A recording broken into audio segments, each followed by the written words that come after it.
উম্মুল মুমিনিন আয়েশা রাদিয়াল্লাহু আনহা হতে বর্ণিত, হারিস ইবনু হিশাম রাদিয়াল্লাহু আনহু আল্লাহ রসুল সাল্লাল্লাহু আলাইহি ওয়াসাল্লামকে জিজ্ঞেস করলেন, হে আল্লাহ রসুল, আপনার নিকট ওয়াহি কি রূপে আসে?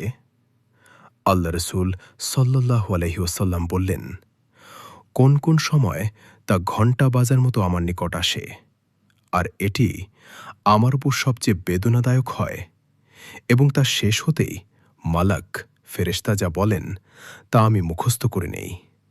আবার কখনো মালাক মানুষের রূপ ধারণ করে আমার সাথে কথা বলেন, তিনি যা বলেন আমি তা মুখস্থ করে নেই। আয়েশা রাদিয়াল্লাহু আনহা বলেন, আমি তীব্র শীতের সময় ওয়াহি নাজিলরত অবস্থায় তাঁকে দেখেছি।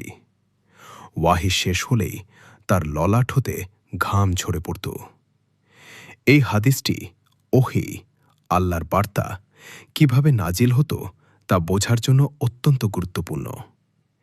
এটি বর্ণনা করেছেন উম্মুল মুমিনিন আয়েশা রাদিয়াল্লাহু আনহা এবং সংকলিত হয়েছে সহিহ বুখারী ও সহিহ মুসলিমে। হাদিসের সহজ ব্যাখ্যা। একদিন সাহাবী হারিস ইবনু হিশাম রাদিয়াল্লাহু আনহু রাসূলুল্লাহ সাল্লাল্লাহু আলাইহি ওয়াসাল্লামকে জিজ্ঞেস করলেন, হে আল্লাহ রসুল, আপনার কাছে ওহী কিভাবে আসে? তখন মুহাম্মদ সাল্লাল্লাহু আলাইহি ওয়াসাল্লাম বললেন, ওহী দুইভাবে আসত। এক, ঘণ্টার শব্দের মতো কখনো কখনো ওহী আসত এমনভাবে যেন ঘণ্টা বাজছে এটা খুব ভারী ও কষ্টদায়ক হতো। সে সময় তার উপর অনেক চাপ পড়ত। ওহী শেষ হলে তিনি যা বলা হয়েছে তা মুখস্থ করে নিতেন। এমনকি প্রচণ্ড শীতের দিনেও ওহী শেষ হওয়ার পর তার কপাল দিয়ে ঘাম ঝরত।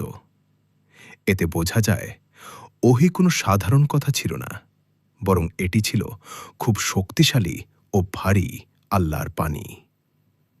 ২, ফেরেশতা মানুষের রূপে আসতেন। কখনো কখনো ফেরেশতা জিবরাইল আলাইহিসসালাম মানুষের রূপ ধরে এসে কথা বলতেন। তখন রাসূল সাল্লাল্লাহু আলাইহি ওয়াসাল্লাম সরাসরি কথা শুনতেন এবং তা সহজে মুখস্থ করতেন। আমরা কি শিখলাম? কুরআন আল্লাহর সত্যবাণী, ওহী আসা সহজ ছিল না।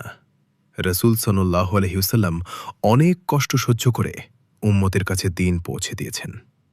তাই আমাদের উচিত কুরআন ও হাদিসকে গুরুত্ব সহকারে মানা।